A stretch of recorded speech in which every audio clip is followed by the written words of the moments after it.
ماہنامہ سلطان الفقر کا شائع کردہ مضمون دعا کی اہمیت، جسے تحریر کیا ہے محترمہ نورین سروری قادری صاحبہ نے۔ دعا عربی زبان کا لفظ ہے جس کے لغوی معنی التجا اور پکار، عبادت کرنا، مدد طلب کرنا اور سوال کرنا کے ہیں، لیکن اصطلاحی مفہوم میں اس سے مراد اللہ سے عموماً دوران عبادت کوئی فریاد کرنے یا کچھ طلب کرنے کے ہیں۔ ارشاد باری تعالیٰ ہے وقال ربکم ادعونی استجب لکم، سورۃ المومن آیت نمبر 60۔ ترجمہ، اور تمہارے رب نے فرمایا مجھ سے دعا کرو میں قبول کروں گا۔ آیت میں لفظ ادعونی سے مراد دعا ہے، یعنی اے لوگو مجھ سے دعا کرو میں اسے قبول کروں گا۔ دعا ایک عظیم الشان عبادت ہے جس کی عظمت و فضیلت پر بکثرت آیات کریمہ اور احادیث طیبہ وارد ہوئی ہیں۔ دعا کی عظمت میں ایک حکمت یہ ہے کہ دعا اللہ تعالیٰ سے ہماری محبت کے اظہار، اس کی شان الوہیت کے حضور ہماری عبدیت کی علامت، اس کی علمت و قدرت و عطا پر ہمارے توکل و اعتماد کا اظہار اور اس کی ذات پاک پر ہمارے ایمان کا اقرار و ثبوت ہے۔ دعا اپنے دامن میں اس قدر رحمتیں، برکتیں، خوبیاں اور فوائد سمیٹے ہوئے ہے کہ دنیا میں شاید ہی کوئی مذہب ایسا ہو جس نے دعا کی ترغیب نہ دی ہو۔ دعا مانگنا بارگاہ الہیہ میں اپنی عبودیت و مسکنت، عجز و نیاز، فقر و احتیاج کا اظہار اور اس امر کا اعلان ہے کہ دعا مانگنے والا اپنے آپ کو اللہ پاک کے فضل و کرم کا محتاج سمجھتا ہے۔ اللہ پاک نے قرآن مجید میں مختلف طریقوں سے دعا کی تلقین و ترغیب فرمائی ہے اور اسے قبول کرنے کا وعدہ بھی فرمایا ہے۔ ارشاد باری تعالیٰ ہے اور اے حبیب جب میرے بندے آپ سے میری نسبت سوال کریں تو بتا دیا کریں کہ میں نزدیک ہوں، میں پکارنے والے کی پکار کا جواب دیتا ہوں جب بھی وہ مجھے پکارتا ہے۔ بس انہیں چاہیے کہ میری فرمان برداری اختیار کریں اور مجھ پر پختہ یقین رکھیں تاکہ وہ راہ یعنی مراد پا جائیں۔ سورۃ البقرہ آیت نمبر 186۔ بلکہ وہ کون ہے جو بے قرار شخص کی دعا قبول فرماتا ہے جب وہ اسے پکارے اور تکلیف دور فرماتا ہے اور تمہیں زمین کے جانشین بناتا ہے؟ کیا اللہ کے ساتھ کوئی اور معبود ہے؟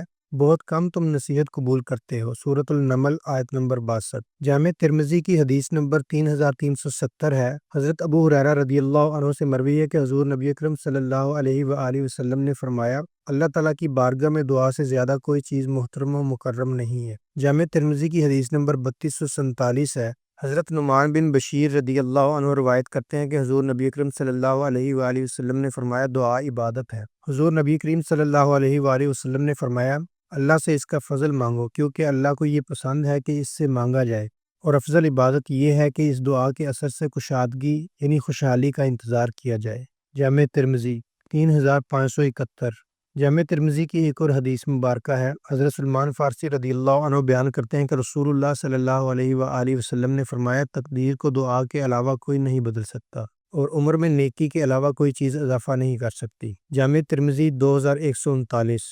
دعا کا مفہوم واضح کرتے ہوئے امام ابن حجر عسقلانی فتح الباری میں علامہ تجبی رحمۃ اللہ علیہ کا قول نقل کرتے ہیں اللہ تعالیٰ کی بارگاہ میں غائب درجہ تواضع، محتاجی اور عاجزی و انکساری کا اظہار کرنا دعا کہلاتا ہے۔ الرسالۃ الکشیریہ میں درج ہے کہ صوفیہ کرام کے نزدیک دعا سے مراد حیا کی زبان کے ساتھ اللہ پاک کے سامنے آنے کا نام ہے۔ دعا گناہوں کو ترک کر دینے کا نام ہے۔ دعا محبوب سے ملاقات کے لیے اشتیاق کی ترجمانی ہے۔ دعا محبوب حقیقی سے ایک قسم کی باہمی پیغام رسانی ہے۔ جب تک یہ سلسلہ قائم رہے تب تک معاملہ ٹھیک رہتا ہے۔ دعا اور آداب دعا۔ امام کشیری حضرت سہل بن عبداللہ رضی اللہ عنہ کا فرمان نقل کرتے ہوئے فرماتے ہیں اللہ تعالیٰ نے مخلوق کو پیدا کر کے فرمایا مجھ سے باتیں کرو، اگر یہ نہ کر سکو تو میری طرف دیکھو، اگر یہ بھی نہ کر سکو تو میری بات کو سنو، اگر یہ بھی نہ کر سکو تو میرے دروازے پر رہو، اور اگر یہ بھی نہ کر سکو تو میرے پاس اپنی ضرورتوں کو لاؤ۔ الرسالۃ الکشیریہ۔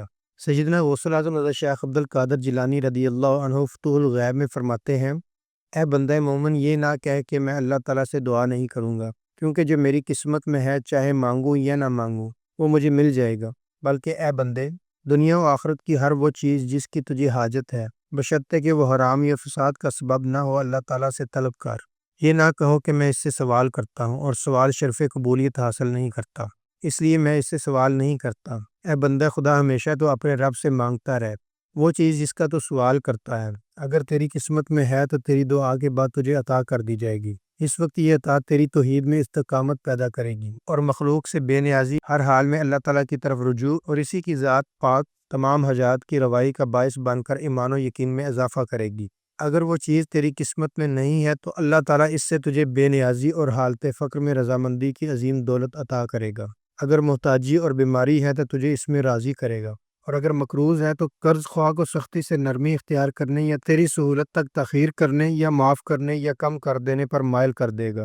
ہاں، یہ بھی ہو سکتا ہے کہ اگر وہ قرض دنیا میں نہ دیا تو آخرت میں عظیم ثواب عطا فرمائے گا، کیونکہ اللہ کریم ہے، بے نیاز اور رحیم ہے، اور اپنے بندہ سائل کو نا امید نہیں کرتا، دنیا میں ملے چاہے آخرت میں۔ امام مبارک پوری رحمۃ اللہ علیہ فرماتے ہیں، دعا سے مراد یہ ہے کہ ادنا مخلوق کا اعلیٰ ذات سے قول کے ذریعے عاجزی و ذلت کے انداز میں کوئی چیز مانگنا۔ دعا عبودیت کی علامت ہے، اس کے وسیلہ سے بندہ اللہ کی توجہ طلب کرتا ہے اور اس سے مدد اور رحمت حاصل کرتا ہے۔ اس کے ذریعے وہ اپنی حاجت کی درخواست اور بے بسی کا اظہار کرتا ہے، غیر اللہ کی طاقت و قوت سے برات کا اظہار کرتا ہے۔ چنانچہ ہمیں قرآن مجید کے آغاز میں بھی دعا ملے گی اور اختتام میں بھی۔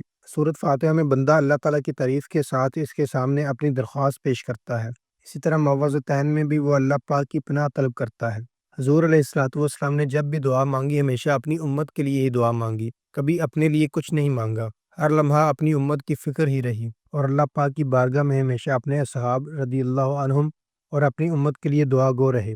دعا دنیاوی اور اخروی حاجات و ضروریات کی تکمیل کا ذریعہ ہے۔ دعا غموں اور مصیبتوں کے خاتمے کا عظیم ترین ذریعہ ہے۔ دعا ابدیت اور عبودیت کی تکمیل کا وسیلہ اور اللہ پاک سے بندے کے تعلق کو استوار کرتی ہے۔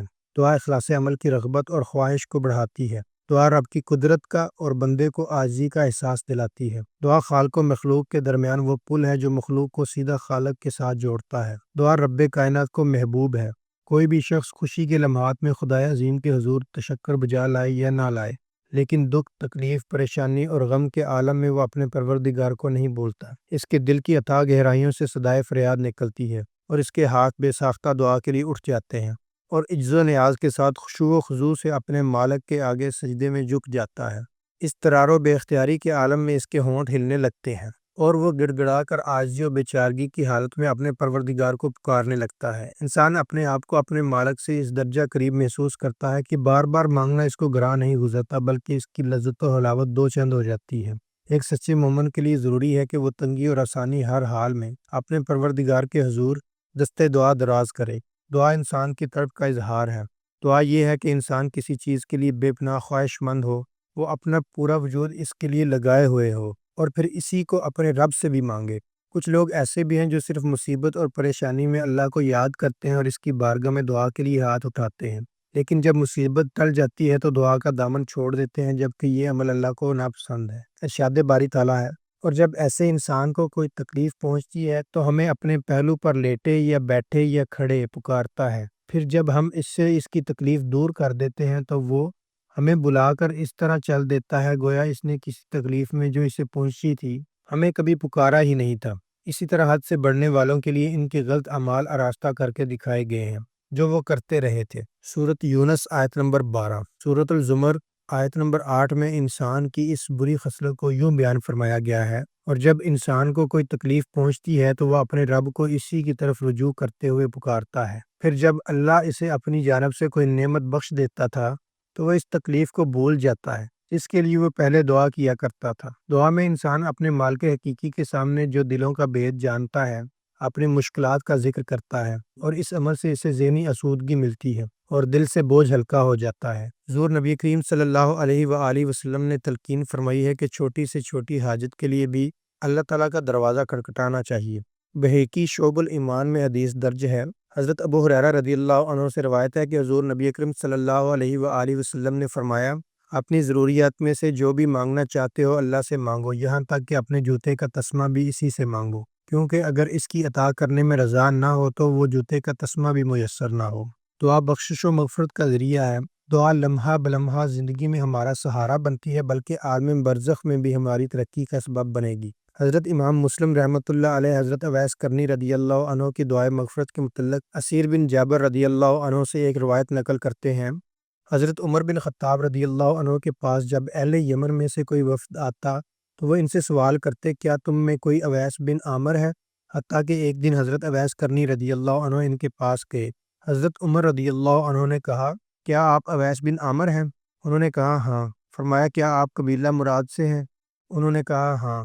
آپ رضی اللہ عنہ نے کہا، کیا آپ کرن سے ہیں؟ انہوں نے کہا ہاں۔ آپ رضی اللہ عنہ نے کہا، کیا آپ کو برص کی بیماری تھی اور ایک درہم کے برابر داغ رہ گیا ہے اور باقی داغ ختم ہو گئے ہیں؟ انہوں نے کہا ہاں۔ حضرت عمر نے کہا میں نے حضور نبی اکرم صلی اللہ علیہ وآلہ وسلم سے یہ سنا ہے کہ اہل یمن کی امداد کے ساتھ تمہارے پاس قبیلہ مراد سے کرن کا ایک شخص آئے گا جن کا نام اویس بن عامر ہوگا۔ کرن میں ان کی والدہ ہیں جن کے ساتھ وہ نیکی کرتے ہیں۔ اگر وہ کسی چیز پر قسم کھا لیں تو اللہ تعالیٰ اس کو ضرور پورا کرے گا۔ اگر تم سے ہو سکے تو تم ان سے مغفرت کی دعا کروانا۔ سو اب آپ رحمۃ اللہ علیہ میرے لیے مغفرت کی دعا کیجیے۔ حضرت اویس کرنی رضی اللہ عنہ نے حضرت عمر رضی اللہ عنہ کے لیے استغفار کیا۔ یہ صحیح مسلم کی حدیث نمبر 6492۔ شرائط دعا۔ اولاً دعا مانگنے میں اخلاص ہو۔ ایمان کامل اور اخلاص کے ساتھ دست دعا دراز کرنا قبولیت دعا کی اولین شرط ہے۔ جس طرح دیگر عبادات میں اخلاص ضروری ہے اسی طرح دعا کی قبولیت کا انحصار بھی اخلاص پر ہے۔ ارشاد باری تعالیٰ ہے حالانکہ انہیں فقط یہی حکم دیا گیا تھا کہ صرف اسی کے لیے اپنے دین کو خالص کرتے ہوئے اللہ کی عبادت کریں، ہر باطل سے جدا ہو کر حق کی طرف یکسوئی پیدا کریں اور نماز قائم کریں اور زکوٰۃ دیا کریں، اور یہی سیدھا اور مضبوط دین ہے۔ سورۃ البینہ آیت نمبر 5۔ حضرت ابو ہریرہ رضی اللہ عنہ روایت کرتے ہیں کہ حضور نبی اکرم صلی اللہ علیہ وآلہ وسلم نے فرمایا اللہ تعالیٰ سے قبولیت کے یقین کے ساتھ مانگا کرو اور جان لو کہ اللہ تعالیٰ غافل دل کی دعا قبول نہیں فرماتا۔ جامع ترمذی 3479۔ رزق حلال۔ قبولیت دعا کے لیے رزق حلال شرط ہے۔ ارشاد باری تعالیٰ ہے اور تم سے فرمایا ان پاکیزہ چیزوں میں سے کھاؤ جن کو ہم نے تمہیں روزی دی ہے، اور اس میں حد سے نہ بڑھو ورنہ تم پر میرا غضب واجب ہو جائے گا، اور جس مقام پر میرا غضب واجب ہو گیا سو وہ واقعی ہلاک ہو گیا۔ سورۃ طٰہٰ آیت نمبر 81۔ حضرت ابو ہریرہ رضی اللہ عنہ سے روایت ہے انہوں نے کہا رسول اللہ صلی اللہ علیہ وآلہ وسلم نے فرمایا اے لوگو اللہ تعالیٰ پاک ہے اور پاک چیز کے سوا کسی چیز کو قبول نہیں کرتا، اور اللہ نے مومنوں کو بھی اسی بات کا حکم دیا جس کا رسولوں کو حکم دیا۔ اللہ تعالیٰ نے فرمایا اے پیغمبران کرام پاک چیزیں کھاؤ اور نیک کام کرو، جو عمل تم کرتے ہو میں اسے اچھی طرح جاننے والا ہوں، اور فرمایا اے مومنو جو پاک رزق ہم نے تمہیں عنایت فرمایا ہے اس میں سے کھاؤ۔ پھر آپ صلی اللہ علیہ وآلہ وسلم نے ایک آدمی کا ذکر کیا جو طویل سفر کرتا ہے، بال پراگندہ اور جسم غبار آلود ہے، دعا کے لیے آسمان کی طرف اپنے دونوں ہاتھ پھیلاتا ہے اے میرے رب اے میرے رب، جبکہ اس کا کھانا حرام کا ہے، اس کا پینا حرام کا ہے، اس کا لباس حرام کا ہے اور اس کو غذا حرام کی ملی ہے، تو اس کی دعا کہاں سے قبول ہوگی؟ صحیح مسلم حدیث نمبر 2346۔ حدیث نبوی صلی اللہ علیہ وآلہ وسلم سے اس امر کی نشاندہی ہوتی ہے کہ جب تک انسان کا کھانا پینا پاکیزہ اور حلال نہ ہو اس کی دعا قبول نہیں ہوتی۔ گناہوں سے توبہ۔ اکثر دعا کے رد ہونے کے سبب دل کی غفلت اور گناہوں کی ظلمت ہے۔ دعا مانگنے سے پہلے بارگاہ الہیہ میں معافی مانگنا، گناہوں کا اقرار کرنا اور آئندہ گناہ نہ کرنے کا عہد کرنا قبولیت دعا کے لیے لازمی شرط ہے۔ ارشاد باری تعالیٰ ہے سورۃ توبہ آیت نمبر 102۔ اور دوسرے وہ لوگ کہ جنہوں نے اپنے گناہوں کا اعتراف کر لیا اور انہوں نے کچھ نیک عمل اور دوسرے برے کاموں کو ملا جلا دیا، قریب ہے کہ اللہ ان کی توبہ قبول فرما لے، بے شک اللہ تعالیٰ بخشنے والا مہربان ہے۔ جب ان شرائط پر عمل پیرا ہو کر دعا کی جاتی ہے تو وہ قبول ہوتی ہے، لیکن یہ بات ذہن میں رکھیں کہ دعا کے قبول ہونے کا اصل معنی بندے کی پکار پر اللہ پاک کا اسے لبیک عبدی فرمانا ہے۔ یہ ضروری نہیں کہ جو مانگا وہ مل جائے، بلکہ مانگنے پر کچھ ملنے کا ظہور دوسری صورتوں میں بھی ہو سکتا ہے۔ مثلاً اس دعا کے مطابق گناہ معاف کر دیے جائیں، یا آخرت میں اس کے لیے ثواب ذخیرہ کر دیا جائے، یا اصل مانگی ہوئی شے کی جگہ اس سے بہتر چیز عطا کر دی جائے، یا اس دعا میں مانگی ہوئی چیز بندے کی زیادہ ضرورت کے وقت تک کے لیے مؤخر کر دی جائے۔ دعا مانگ کر نتیجہ اللہ پاک کے ذمہ کرم پر چھوڑ دینا چاہیے کہ رحمان و رحیم خدا ہمارے ساتھ وہی معاملہ فرمائے جو ہمارے حق میں بہتر ہے۔ حضرت حاجی امداد اللہ مہاجر مکی رحمۃ اللہ علیہ فرماتے ہیں کہ دعا کی 4 قسمیں ہیں۔ اول دعائے فرض، مثلا نبی کو حکم ہوا کہ اپنی قوم کے لیے ہلاکت کی دعا کرے، پس اسے یہ دعا کرنا فرض ہے۔ دوم دعائے واجب جیسے دعائے قنوت۔ سوم دعائے سنت جیسے بعد تشہد اور ادعیہ معصورہ۔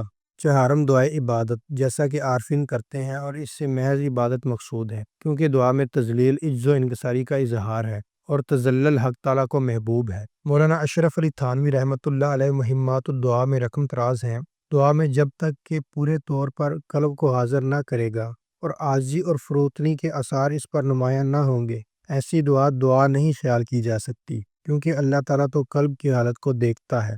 قلب کی حالت صرف اور صرف مرشد کامل اکمل کی صحبت اور فیض سے ہی بدلتی ہے۔ عصر حاضر میں مرشد کامل اکمل سلطان العاشقین حضرت سخی سلطان محمد نجیب الرحمن مجزلہ الاقدس کی روحانی و نورانی صحبت سے ہی حضور قلب حاصل ہوتا ہے، جو دعا کی قبولیت کا باعث بنتا ہے۔ آپ مد اللہ الاقدس نے کبھی اللہ کی رضا کے علاوہ کچھ نہیں مانگا اور ہمیشہ اپنے طالبوں کے لیے بھی یہی دعا فرماتے ہیں۔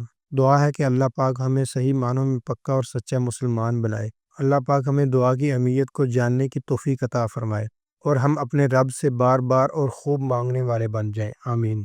استفادہ کتب: فتوح الغیب، تصنیف لطیف سیدنا غوث العظم حضرت شیخ عبد القادر جیلانی رضی اللہ عنہ۔ الرسالۃ الکشیریہ، تصنیف ابو القاسم عبد الکریم بن حوازن۔ دعا اور آداب دعا، تصنیف ڈاکٹر طاہر القادری۔